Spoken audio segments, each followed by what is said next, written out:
नमस्कार, सुदर्शन न्यूज देख रहे हैं आप और आपका राज आपकी खबर में आप सभी का स्वागत है। खबरों की शुरुआत करते हैं। पहली खबर अमेठी से है, जहां अमेठी पुलिस ने ऑपरेशन चक्रव्यूह के तहत बड़ी कार्रवाई करते हुए अंतर जनपदीय वाहन चोर गिरोह का भांडाफोड़ किया है। पुलिस ने फैजल खान, मोहम्मद ताजीर उर्फ मेहताब, मोहम्मद वाजिद और दिनेश कुमार अग्रहरी को गिरफ्तार किया है। आरोपियों की निशानदेही पर कुल 15 चोरी की मोटरसाइकिलें बरामद की गई हैं, जिनमें 8 पूरी बाइक और 7 कटी हुई मोटरसाइकिलों के पुर्जे शामिल हैं। पुलिस के अनुसार फैजल और ताजीर अलग अलग क्षेत्रों से बाइक चोरी करते थे, जबकि वासिद चोरी की बाइक दिनेश तक पहुंचाता था। दिनेश अपने गोदाम में मोटरसाइकिलों को काटकर उनके इंजन, चेसिस और अन्य पुर्जे अलग अलग कर कानपुर में बेचता था। पूछताछ में आरोपियों ने कई वारदातें कबूल की हैं। पुलिस ने संबंधित मुकदमों में धाराएं बढ़ाते हुए आगे की वैधानिक कार्रवाई शुरू कर दी है। उत्कृष्ट कार्रवाई पर पुलिस अधीक्षक ने पूरी टीम को 25,000 रुपए नकद पुरस्कार देने की घोषणा की है।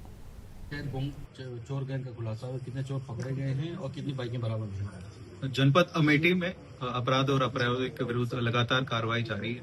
इस क्रम में ऑपरेशन चक्रव्यूह के तहत एक शातिर इंटर डिस्ट्रिक्ट वाहन चोर गैंग को पकड़ा गया, जिसमें 4 अभियुक्तों को गिरफ्तार करके जेल भेजा जा रहा है, जिनके कब्जे से कुल 15 गाड़ियां, जिसमें 7 गाड़ियां फुल कंडीशन में है और 8 गाड़ियों का पार्ट्स भी बरामद हुई। जो इस गैंग में जो शातिर अपराधी है, 4 लोग हैं, जिनका नाम दिनेश कुमार, मोहम्मद वासिद, मोहम्मद ताजिर और फैजल खान। इन चारों लोगों को गिरफ्तार करके आज जेल भेजा जा रहा है और इस सराहनीय कार्य में जनपदीय एसओजी टीम के साथ साथ थाना गौरीगंज और थाना जामो का सक्रिय योगदान रहा है। इस सराहनीय कार्य के लिए जो गिरफ्तारी की गई टीम है, उनके लिए 25,000 रुपए के इनाम घोषित किया जा रहा है। और उल्लेखनीय बात है कि कुल 7 मुकदमा इन 15 गाड़ियों से लिंक्ड है और साथ ही साथ जो गिरफ्तार अभियुक्त है, उनको पूर्व में भी 2 मुकदमा पहले से दर्ज है।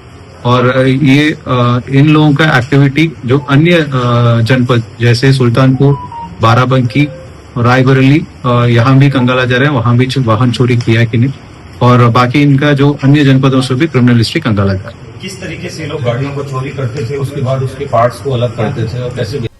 कानपुर के बिठूर थाना क्षेत्र के ब्रह्मनगर वार्ड स्थित 2 प्राचीन शिव मंदिरों में तोड़फोड़ का मामला सामने आया। असामाजिक तत्वों ने मंदिरों में स्थापित शिवलिंग और नंदी की मूर्तियों को क्षतिग्रस्त कर दिया, जिससे स्थानीय लोगों में भारी आक्रोश फैल गया। सूचना मिलते ही बड़ी संख्या में लोग मौके पर पहुंच गए और आरोपियों के खिलाफ कड़ी कार्रवाई की मांग की। घटना की जानकारी पर बिठूर थाना पुलिस और वरिष्ठ अधिकारी मौके पर पहुंचे और घटना स्थल का निरीक्षण किया। पुलिस आसपास लगे सीसीटीवी कैमरों की फुटेज खंगाल रही है। स्थानीय लोगों के अनुसार दोनों शिव मंदिर करीब 40 वर्ष पुराने हैं। एसीपी कल्याणपुर दिलीप कुमार सिंह ने बताया कि शिकायत के आधार पर मुकदमा दर्ज किया जा रहा है और एक संदिग्ध को हिरासत में लेकर पूछताछ की जा रही है। वहीं विधायक अभिजीत सिंह सांगा ने कहा कि दोषियों के खिलाफ सख्त कार्रवाई कर ऐसी मिसाल कायम की जाएगी, जिससे भविष्य में कोई ऐसी घटना करने का साहस न कर पाए। आपके विधानसभा क्षेत्र के अंतर्गत एक शिवलिंग की मूर्ति टूटने का मामला है, इस पर क्या संज्ञान? देखिए, जैसा अभी मुझे जानकारी मिली है, प्रकरण संज्ञान में आया है। पुलिस भी सघन जांच में जुटी हुई है। निश्चित रूप से जो भी दोषी होगा ऐसा उस पर सख्त कार्रवाई की जाएगी, जो नजीर बनेगी। थाना बिठूर के अंतर्गत सुबह ब्रह्मनगर में मंदिर से मूर्तियां विखंडित करने की सूचना प्राप्त हुई थी। सूचना प्राप्त होते ही थाना प्रभारी और अन्य उच्च अधिकारियों द्वारा वहां का भ्रमण किया गया। इसके संदर्भ में स्थानीय व्यक्ति द्वारा एक तहरीर प्राप्त हुई है। इसके संबंध में संबंधित धाराओं में अभियोग पंजीकृत किया जा रहा है और एक संदिग्ध व्यक्ति को हिरासत में लिया गया है। फर्रुखाबाद में प्रसव के दौरान जच्चा और नवजात की मौत के बाद मदर केयर हॉस्पिटल को प्रशासन ने सील कर दिया है। नवाबगंज निवासी अभिषेक अपनी पत्नी शिवानी को प्रसव पीड़ा होने पर अस्पताल लेकर पहुंचे थे। प्रसव के दौरान नवजात की मौत हो गई, जबकि गंभीर हालात में शिवानी को रेफर किया गया, जहां कुछ ही देर बाद उनकी भी मौत हो गई। घटना से नाराज परिजनों ने अस्पताल में हंगामा करते हुए संचालक पर लापरवाही का आरोप लगाया और जिला अधिकारी से शिकायत की। डीएम डॉक्टर अंकुर लाठर ने स्वास्थ्य विभाग की टीम से जांच कराई, जिसमें अस्पताल में भर्ती मरीजों का कोई रिकॉर्ड या आवश्यक अभिलेख नहीं मिले। इसके बाद मदर केयर हॉस्पिटल को तत्काल सील कर दिया गया। डीएम ने अमानक अस्पतालों के खिलाफ सख्त कार्रवाई के निर्देश देते हुए सील होने के बाद दोबारा खोले गए अस्पतालों की भी जांच कराने के आदेश दिए। मदर केयर हॉस्पिटल में बच्चा दोनों की मौत हुई है और दोनों ने लापरवाही का आरोप लगाया है। प्रशासन द्वारा क्या कार्रवाई की गई? आज मॉर्निंग में सूचना मिलने पर सीएमओ को निर्देशित किया गया था कि एक जांच टीम बनाकर हॉस्पिटल में भेजें और पूरे तथ्यों का परीक्षण कर लें। डॉक्टर आरसी माथुर है डिप्टी सीएमओ, उनकी अध्यक्षता में एक जांच टीम वहां भेजी गई थी, जहां पर मौके पर अस्पताल से संबंधित कोई भी अभिलेख अस्पताल में नहीं मिले और जो पेशेंट की केस स्टडी है उससे भी संबंधित वहां पर कोई अभिलेख नहीं मिले। तत्क्रम में हॉस्पिटल को सील किया गया। आगे कार्रवाई की जाएगी। इस तरह का हॉस्पिटल सील कर दिए जाते हैं, फिर एक हफ्ते बाद खोल दिया जाता है। नहीं, इसमें पूरा जैसे प्रिलिमिनरी रिपोर्ट में जो मिलता है उसमें सील किया गया है। डिटेल्ड जांच में जब वो डॉक्यूमेंट्स दिखाते हैं और अपना पेशेंट का केस स्टडी दिखाते हैं, यदि उपलब्ध हो तत्क्रम में मुझे लगता है कि कोई कार्रवाई की गई होगी। बट अभी फारुखाबाद में शासन के निर्देश पर परिवहन विभाग ने अमानक स्कूली वाहनों के खिलाफ बड़ा अभियान चलाया। परिवहन उपायुक्त आर सोनी के नेतृत्व में सीओ सिटी अभय वर्मा और एआरटीओ प्रवर्तन सुभाष राजपूत ने पुलिस टीम के साथ शहर में स्कूली वाहनों की सघन जांच की। अभियान के दौरान कई वाहनों में क्षमता से अधिक बच्चों को बैठा कर ले जाया जा रहा था। 4 बच्चों की क्षमता वाले वाहनों में 6 से ज्यादा बच्चे सवार मिले। नियमों का उल्लंघन करने पर परिवहन विभाग ने 2 दर्जन से अधिक स्कूली वाहनों के चालान किए। परिवहन उपायुक्त आर सोनी ने कहा कि बच्चों की सुरक्षा सर्वोच्च प्राथमिकता है और किसी भी कीमत पर सुरक्षा मानकों से समझौता नहीं किया जाएगा। उन्होंने स्पष्ट किया कि अमानक एवं ओवरलोड स्कूली वाहनों के खिलाफ आगे भी लगातार अभियान चलाकर सख्त कार्रवाई की जाएगी। स्कूली वाहन ये बच्चों की जान के साथ खिलवाड़ कर रहे हैं लगातार और ओवरलोड भरकर चल रहे हैं। क्या कार्रवाई की जा रही है इनके विरुद्ध? किसी के दृष्टिगत जो असुरक्षित वाहन हैं, जिसमें ओवरलोडिंग की भी समस्या है कि बच्चे क्षमता से अधिक ले जाए जा रहे हैं, और ये संयुक्त अभियान परिवहन विभाग और पुलिस विभाग की तरफ से आज चलाया गया है, जिसमें आज 24 वाहनों का चालान किए गए हैं, 10 वाहन सीज किए गए हैं। तो कंडम वाहन यूज किए जा रहे हैं और जो अधिकृत वाहन नहीं वो भी चलाए, जैसे मारुति वैन ओमनी है, ये भी बच्चों को लाने जाने काम कर रहे हैं। जी बिल्कुल, ये गलत है, ये असुरक्षित है वाहन, ये बच्चों की सुरक्षा की दृष्टि से उचित नहीं है। और पेरेंट्स चूंकि इसमें ई रिक्शा और ऑटो रिक्शा में बच्चे भेज रहे हैं, उनसे भी अपील करते हैं कि ऐसे असुरक्षित वाहनों में, खासकर जिसमें कंडम वाहन हो या क्षमता से अधिक बच्चे। श्रावण माह की शुरुआत से पहले एटा पुलिस पूरी तरीके से अलर्ट मोड पर है। एसपी सिटी श्वेता पांडे ने परसोन शिव मंदिर पहुंचकर सुरक्षा और व्यवस्थाओं का जायजा लिया। इस दौरान क्षेत्राधिकारी नगर कृतिका सिंह और बागवाला थाना प्रभारी ओपी सिंह भी मौजूद रहे। निरीक्षण के दौरान अधिकारियों ने श्रद्धालुओं की सुविधा के लिए वॉलंटियर्स तैनात करने, पर्याप्त पुलिस बल की मौजूदगी सुनिश्चित करने और संवेदनशील स्थानों पर सख्त पेट्रोलिंग के निर्देश दिए। साथ ही संदिग्ध गतिविधियों पर विशेष निगरानी रखने के लिए पुलिस टीमों को सतर्क रहने को कहा गया। एसपी सिटी ने कहा कि श्रावण मास और कांवड़ यात्रा को सुरक्षित, शांतिपूर्ण और व्यवस्थित ढंग से संपन्न कराना पुलिस की सर्वोच्च प्राथमिकता है। इसके लिए सभी आवश्यक सुरक्षा इंतजाम किए जा रहे हैं ताकि श्रद्धालुओं को किसी भी तरह की असुविधा का सामना न करना पड़े। देखिए, अभी सावन मास में 30 जुलाई के बाद 28 अगस्त तक सावन मास रहेगा, जिसमें भारी मात्रा में कांवड़ यात्री यहाँ पर आएंगे, कांवड़ श्रद्धालु आएंगे परसोन मंदिर पर, यहाँ जलाभिषेक करेंगे। इसी को देखते हुए यहाँ पर सुरक्षा व्यवस्था क्या की जाएगी और किस प्रकार से उनको और सुविधाएं उपलब्ध कराई जा सकती हैं, इसको देखते हुए आज यहाँ मंदिर प्रशासन और हम लोगों के द्वारा विजिट किया गया है और उनको आवश्यक दिशा निर्देश प्रदान किए गए, जिससे कि किसी भी कांवड़ियों के साथ कोई भी असुविधा न हो और किसी भी प्रकार की कोई घटना घटित न होने पाए। सर, सुरक्षा की क्या क्या तैयारियां की गई? देखिए, यहाँ पर प्रत्येक सोमवार और अन्य दिनों में भी अलग अलग व्यवस्थाएं की गई हैं। अंदर मंदिर गर्भगृह में भी ड्यूटियाँ रहेंगी, मंदिर के चारों तरफ भी ड्यूटियाँ रहेंगी, साथ ही मार्ग व्यवस्था में भी ड्यूटियाँ लगेंगी। थाना प्रभारी तथा अन्य यहाँ पर एक्स्ट्रा फोर्स भी प्रोवाइड कराई जाएगी, जिससे कि किसी प्रकार की असुविधा पैदा न हो और न ही किसी प्रकार की सुरक्षा की कमी महसूस हो पाए। सर, जैसे कि सावन के सोमवार में यहाँ पर काफ़ी बड़ा मेला लगता है, उसके लिए क्या क्या तैयारियाँ हैं? देखिए, मंदिर प्रशासन से बात हुई है, सावन के सोमवार के दिन यहाँ पे भीड़ रहती है, लेकिन मुख्य जो सबसे ज़्यादा भीड़ होती है वो महाशिवरात्रि के दिन होती है, उसके लिए अतिरिक्त व्यवस्था की जा रही है। यहाँ पर सेक्टर अमेठी विकासखंड सभागार में राष्ट्रीय ग्राम स्वराज अभियान के तहत आयोजित 1 दिवसीय प्रशिक्षण कार्यक्रम सवालों के घेरे में आ गया। सुबह 9 बजे से शाम 5 बजे तक निर्धारित प्रशिक्षण में सचिवों और पंचायत सहायकों को पंचायत विकास योजना, ग्रामीण पेयजल आपूर्ति, ठोस अपशिष्ट प्रबंधन और हरित पंचायत विषयों पर प्रशिक्षण दिया जाना था। लेकिन दोपहर 2 बजे लंच के बाद अधिकांश पंचायत सहायक प्रशिक्षण बीच में ही छोड़कर अपने अपने क्षेत्रों के लिए रवाना हो गए। करीब 2:30 बजे सभागार की अधिकांश कुर्सियां खाली मिली और केवल मास्टर ट्रेनर मौजूद थे। मामले पर जब खंड विकास अधिकारी दिव्या सिंह से सवाल किया गया तो उन्होंने पंचायत सहायकों की तुलना स्कूल के बच्चों से करते हुए कहा कि प्रशिक्षण लेकर वे चले गए। हालांकि प्रशिक्षण का निर्धारित समय शाम 5 बजे तक होने के सवाल पर उन्होंने कोई स्पष्ट जवाब नहीं दिया और एडीओ पंचायत से जानकारी दिलाने की बात कही।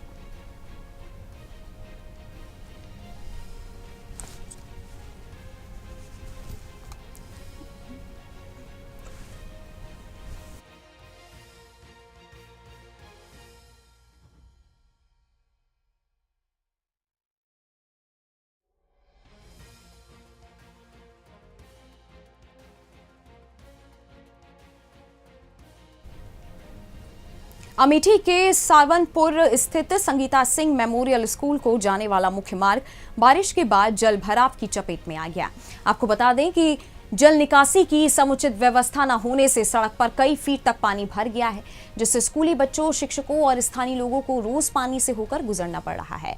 सड़क पर फिसलन के कारण दुर्घटना का खतरा भी लगातार बना हुआ है।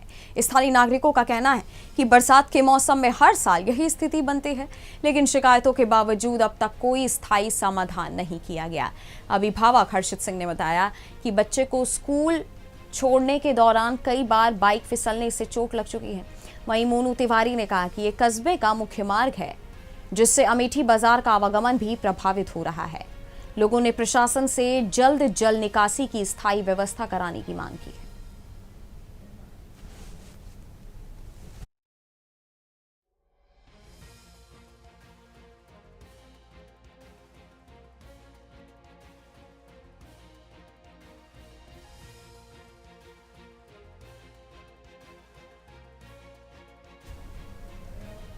गुजरात के सूरत शहर में लगातार हो रही बारिश के बीच पर्वत पाटिया स्थित माधव बाग सोसाइटी के ऋषि विहार इलाके में भारी जल भराव हो गया। सड़कों और गलियों में कई फीट तक पानी भरने से जनजीवन प्रभावित हो गया। हालात ऐसे हैं कि लोगों को आने जाने के लिए ट्रैक्टर, रिक्शा और साइकिल का सहारा लेना पड़ रहा है। बच्चों, बुजुर्गों और महिलाओं को सबसे अधिक परेशानी का सामना करना पड़ रहा है। स्थानीय लोगों का कहना है कि हर साल बारिश के दौरान यही स्थिति बनती है, लेकिन सूरत महानगर पालिका की ओर से अब तक जल निकासी की स्थायी व्यवस्था नहीं की गई है। लोगों का आरोप है कि हर साल केवल आश्वासन दिए जाते हैं, जबकि समस्या जस की तस बनी रहती है। बता दें कि स्थानीय नागरिकों ने प्रशासन से जल्द प्रभावी ड्रेनेज व्यवस्था कर जल भराव की समस्या का स्थायी समाधान करने की मांग की है।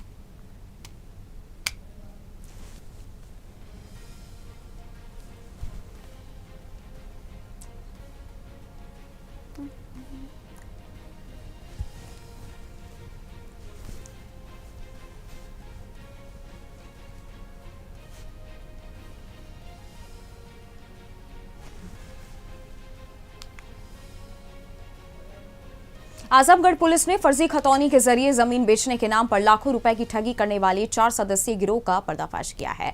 अरोला थाना पुलिस ने गिरोह के मास्टरमाइंड समेत 4 आरोपियों को गिरफ्तार कर लिया।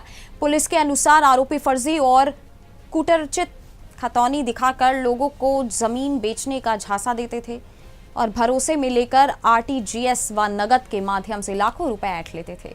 इसके बाद ना तो जमीन का बैनामा करते थे और ना ही रकम वापस करते थे। शिकायत के बाद पुलिस ने बरामदपुर पुलिया के पास कार्रवाई करते हुए क्रेटा कार में सवार 4 आरोपियों को दबोच लिया। गिरफ्तार आरोपियों में शोभनाथ सेठ, सुधीर सेठ, इंद्रभूषण सेठ और मुन्नी लाल शर्मा शामिल हैं। पुलिस ने इनके पास से घटना में प्रयुक्त क्रेटा कार और 5 मोबाइल फोन बरामद किए हैं। पुलिस अब गिरोह के पूरे नेटवर्क और अन्य पीड़ितों की जानकारी जुटा रही है। क्या है पूरा मामला और किस तरह से कार्रवाई की गई? देखिए, हमारी थाना महाराजगंज एवं साइबर सेल की पुलिस को एक बड़ी सफलता मिली है। एक साइबर ठग को गिरफ्तार किया गया है। इनका मोडस ऑपरेंडी इस प्रकार रहता था कि प्रीमियम मूवीज और वेब सीरीज को फ्री में डाउनलोड करने का लालच देकर ये लोगों को एक एपीके फाइल भेजते थे। लोग उसके लालच में आकर एपीके फाइल पर क्लिक कर देते थे, जिससे उनका मोबाइल हैक हो जाता था और उनके अकाउंट से पैसा विड्रॉल हो जाता था। जिन अकाउंट में पैसा जाता था वो म्यूल अकाउंट्स होते थे और उनके एटीएम को ये लोग जैसे अकाउंट कहीं और के होते थे और एटीएम को भेजकर अन्य जगहों से ये पैसा विड्रॉल कराते थे, जिसमें एक अपराधी हमारे थाना महाराजगंज का रहने वाला है और उसको गिरफ्तार किया गया है। उसका काम भी साइबर ठगों से जो एटीएम प्राप्त होते हैं म्यूल अकाउंट के, उन एटीएम से पैसा विड्रॉ करके अपना कमीशन लेकर और उन पैसे को सीडीएम कैश डिपॉजिट मशीन के माध्यम से साइबर ठगों तक वापस पहुंचाने का काम इनका रहता था। इनसे पूछताछ में जो अकाउंट आया है उस पर 17 लोगों द्वारा कंप्लेन की गई हैं। कुल 22 लाख का फ्रॉड अब तक प्रकाश में आया है। और भी बुलंदशहर के खुर्जा देहात क्षेत्र के गांव दिनौल स्थित सरकारी जूनियर हाई स्कूल में बड़ी लापरवाही का मामला सामने आया है। आरोप है कि छुट्टी के बाद शिक्षक एक 4 वर्षीय मासूम छात्र को स्कूल के कमरे में बंद कर घर चले गए। कक्षा 1 में पढ़ने वाला सोहम करीब 1.5 घंटे तक बंद कमरे में गर्मी और घुटन के बीच रोता रहा। जब बच्चा काफी देर तक घर नहीं पहुंचा तो परिजनों ने उसकी तलाश शुरू कर दी और स्कूल पहुंच गए। कमरे के अंदर से आवाज आने पर ग्रामीणों ने ताला तोड़कर मासूम को सुरक्षित बाहर निकाला। घटना के बाद ग्रामीणों में आक्रोश फैल गया और उन्होंने जिम्मेदार शिक्षकों पर कार्रवाई की मांग की है। मामले की जानकारी मिलते ही शिक्षा विभाग हरकत में आया। बेसिक शिक्षा अधिकारी वीरेंद्र कुमार सिंह ने घटना को गंभीर बताते हुए जांच और दोषियों के खिलाफ कार्रवाई की बात कही है। खुर्जा देहात क्षेत्र का एक विद्यालय गांव दिनौल में, वहाँ लापरवाही का शिक्षकों द्वारा लापरवाही की गई है। एक बच्चे को बंद कर दिया गया था, उसमें छोड़ दिया था, उस पर आपके द्वारा क्या कार्रवाई की गई है? ये जो विकास क्षेत्र खुर्जा का मामला है, यहाँ पे दिनौल प्राथमिक विद्यालय, तो यहाँ पे अभी मेरे संज्ञान में आया है, कुछ वीडियो भी आए हैं जिनसे पता चल रहा है, स्पष्ट पता चल रहा है कि शिक्षकों की कुछ लापरवाही के कारण हमारा एक बच्चा जो है बंद रह जाता है और ये बड़ी घोर लापरवाही का जो तथ्य है, इसमें हमारे द्वारा बड़ी से बड़ी कार्रवाई की जाएगी, जिससे कि आने वाले समय में प्रत्येक शिक्षक। मथुरा के थाना हाईवे क्षेत्र में दिन दहाड़े सोने की बड़ी लूट की वारदात से हड़कंप मच गया। दिल्ली हाईवे पर गोवर्धन चौराहे के पास बाइक सवार बदमाशों ने एक व्यापारी के कर्मचारी को निशाना बनाकर करीब 80 से 85 लाख रुपए कीमत का सोना लूट लिया और फरार हो गए। घटना की सूचना मिलते ही एसपी सिटी, सीओ, स्वाट, एसओजी और थाना हाईवे पुलिस मौके पर पहुंच गई। पुलिस ने मामले की जांच शुरू कर दी है। पुलिस ने शक के आधार पर कर्मचारी गौरव निवासी राजस्थान को हिरासत में लेकर पूछताछ शुरू कर दी है। प्रारंभिक जांच में मामला संदिग्ध भी नजर आ रहा है। बदमाशों की तलाश के लिए पुलिस की कई टीमें गठित की गई हैं और जो घटनास्थल और आसपास लगे सीसीटीवी कैमरों की फुटेज खंगाल रही है। पुलिस अधिकारियों का कहना है कि जल्द ही वारदात का खुलासा किया जाएगा।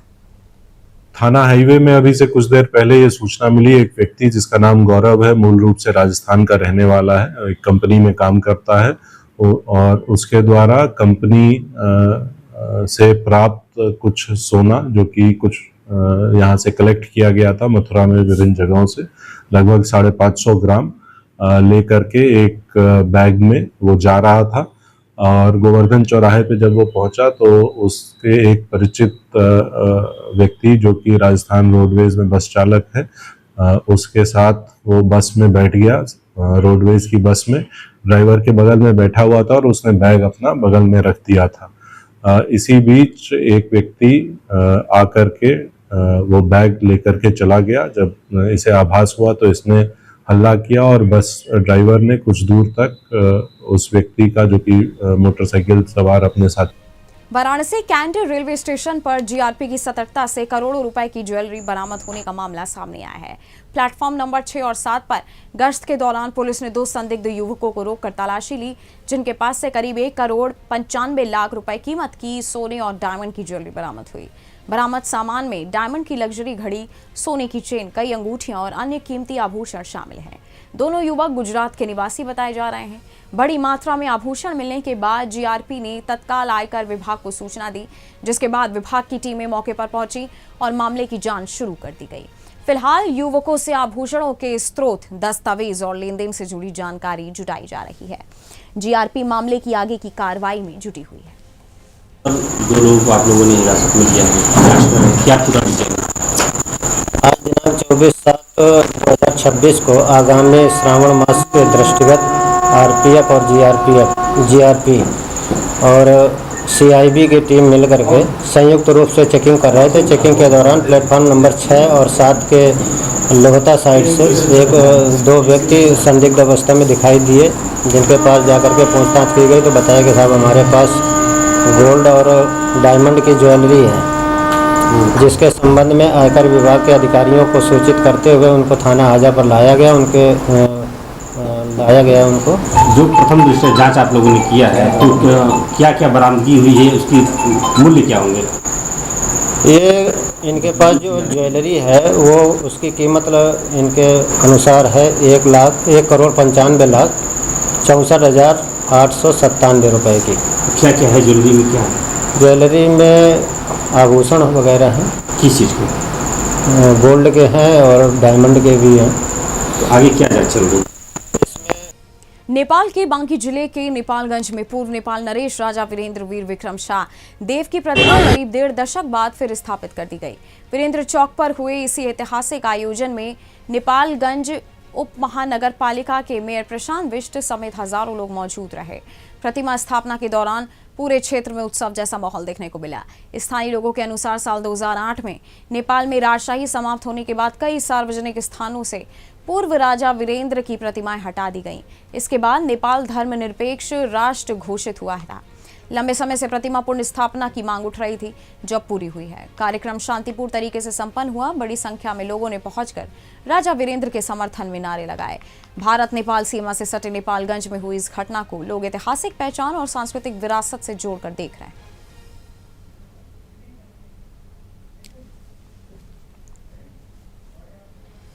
और आपका राज आपकी खबर में अभी के लिए बस इतना ही। बाकी देश और दुनिया की तमाम बड़ी खबरों के लिए आप देखते रहिएगा सुदर्शन न्यूज। जय हिंद।